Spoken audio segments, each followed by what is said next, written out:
So we've talked about how the nation is divided and how bad it is, but what do we do about it? Marc Morial is the president of the National Urban League, also the author of a book, The Gumbo Coalition. It explains how we brought together a diverse group of people, African Americans, whites, business leaders, activists, during his time as the mayor of the Big Easy. Marc, NBC exit polls showed many demographics did not vote as expected. President saw increased support among people of color, among women, compared to his 2016 performance. Joe Biden gained ground among white workers. Are these seeds of a less divided country or more divided? First, Shep, congratulations on joining CNBC. I think we've got to recognize that we're at a historic crossroads in American history with respect to race, with respect to culture, with respect to social issues, with respect to technology and globalization. And we shouldn't dismiss or misunderstand that as representing a deep set of issues that we face. Now, I must say that the elephant in the room when it comes to our divided nation is leadership. Yeah. And I think leadership has to play a role in uniting, not dividing, not pitting people against each other for political purposes, but has an overarching responsibility to try to help people find common ground and reconciliation. This is not about the political notion of bipartisanship. This is something much more significant. It's about helping people understand the interdependence, but also helping us grapple with something we haven't effectively grappled with, and that's our history when it comes to race.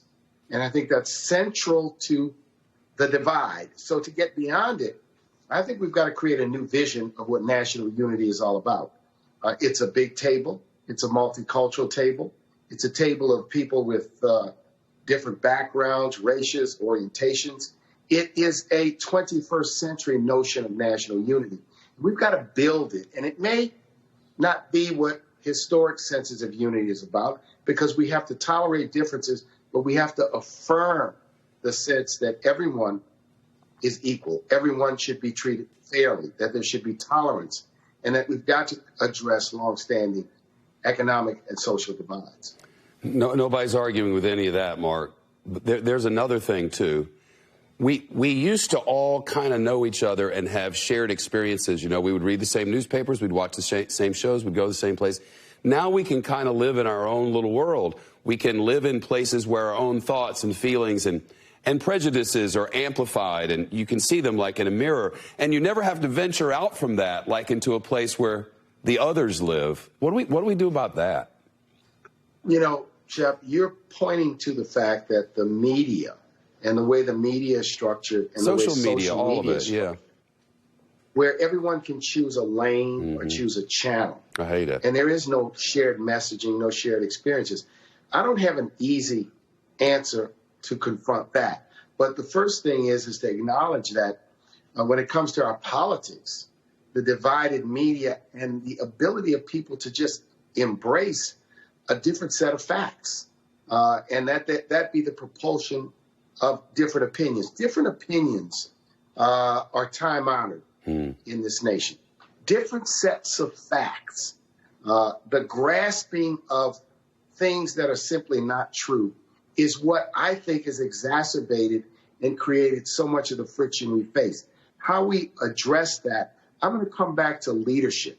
I think the nation's leaders have to be, if you will, voices for, leaders on, moral persuaders of the need for us to have a new vision of national unity.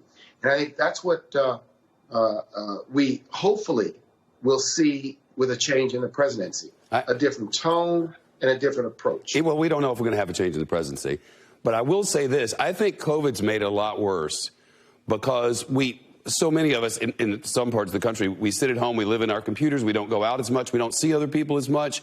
We get kind of caught up in that thing. And as long as COVID's a big deal, I don't know how it gets any better, Marc.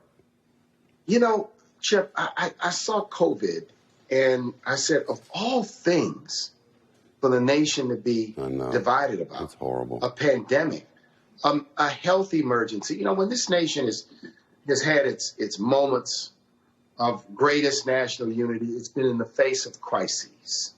And while those moments of national unity were not perfect, because in some cases it led to the marginalization of some, but in those moments, Shep, is when the nation should rise, when our leaders should rise. And so I'm not certain when COVID has cost us lives, has cost us damage to our economy in an effort to confront it. That is what it has cost us, but it was the perfect opportunity for all of us to come together. And I think to get beyond it, I think we've got to find this new definition of national unity.